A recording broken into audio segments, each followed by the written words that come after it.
कोटपाड़ पंचायत समिति कार्यालय सभागृह में कोटपाड़ ब्लॉक अध्यक्षा कमला भतरा अध्यक्षतार ब्लॉक स्तरीय समिति बैठक अनुष्ठित हो जाइछि।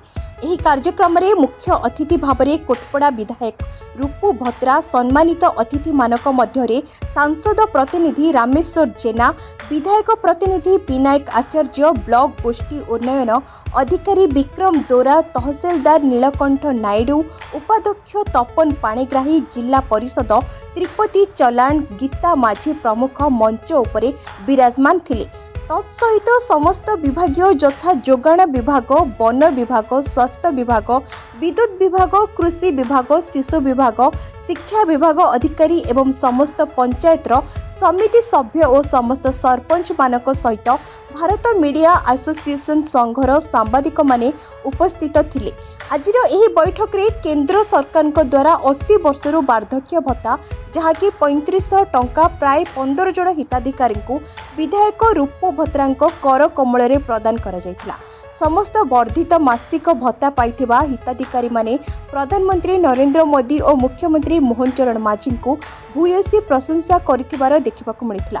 आजिर एही बैठक रे उपस्थापन करा जायतिबा विशेष करी कोटपाड़ अंचलर शिशु विभाग, लेम्पोस, शिक्षा विभाग मानक मनमानी को सुधारिबा पई एवं समस्त अभियोग गुड़ी को तदंत करी शीघ्र समाधान और पदक्षेप नेबा पई उपस्थित समस्त विभागीय अधिकारी मानकू खूब शीघ्र रिपोर्ट देबा पई कहिथिले। आजिर एही कार्यक्रम को ब्लॉक रो जीपीओ सुधांशु रथ परिचालना करथिले। परिशेष रे ब्लॉक अध्यक्षा कमला भतरा समस्त को धन्यवाद अर्पण करी बैठक को संग करथिले। देखंत আজি कोटपाड़ ब्लॉक रे जोटा कि द्वितीय तृतीय स्तर तृतीय दिन माने आज कोटपाड़ ब्लॉक समिति बैठक अनुष्ठित होता।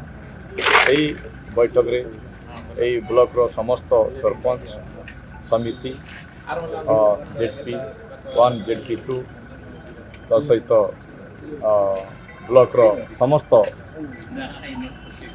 लाइन डिपार्टमेंट्स ऑफिसर्स समस्त विभाग रो आसी उपस्थित थिले। एठी सरकार योजना को डिपार्टमेंट रे को विभाग रे किपरि अछि लोक पाखरे पहुँची पारुछि कि ना सही दृष्टि नै कि ना आज विस्तृत भाव में आलोचना करा जायतिला। एठी जड़े जड़े करी मु मध्य विभाग को समस्त विभाग रो आसीथिबा अधिकारी को मुझको पचारि बुझी एवं तार समीक्षा मध्य आगामी दिन में करने मुझे कही रखी। निश्चित भाव में यही बैठकटा कामप्रद हम बोली मुझे आशा करेतु मु आज मत आमंत्रित कर बैठक समिति बैठक राज्य पेंशन दिया से विषय देखो सरकार जो कथा रखी सी कथा देती आज कथा रखी।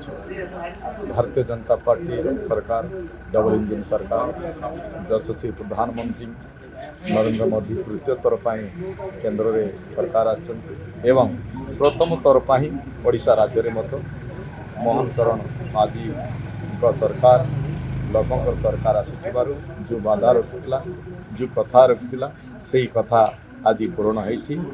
जो 80 वर्ष जो ऊर्धरे अच्छा बुढ़ा बुढ़ी माँ बापा माने एवं विनक्षम दृष्टिकोण देखा जाए तो 80% जो ऊपर एवं अच्छा लगी 3500 टंका जो प्रतिश्रुति देता आज मु विशेष करी धन्यवाद देवी ये मोहन चरण माझी सरकार एवं यशस्वी प्रधानमंत्री आमर गरीब लोकंकर माँ बापांकर जो दूरदृष्टि रखिक आज ये पदक्षेप नहीं थिबारु आज ये कोटपाड़ ब्लॉक रे मध्य आपण माने निजे स्वयं देखिबे आमर एठी मध्य से 3500 टंका भत्ता वितरण करा जायछि। कोटपाड़रू अजय कुमार मिश्रଙ୍କ रिपोर्ट फोकस प्लस।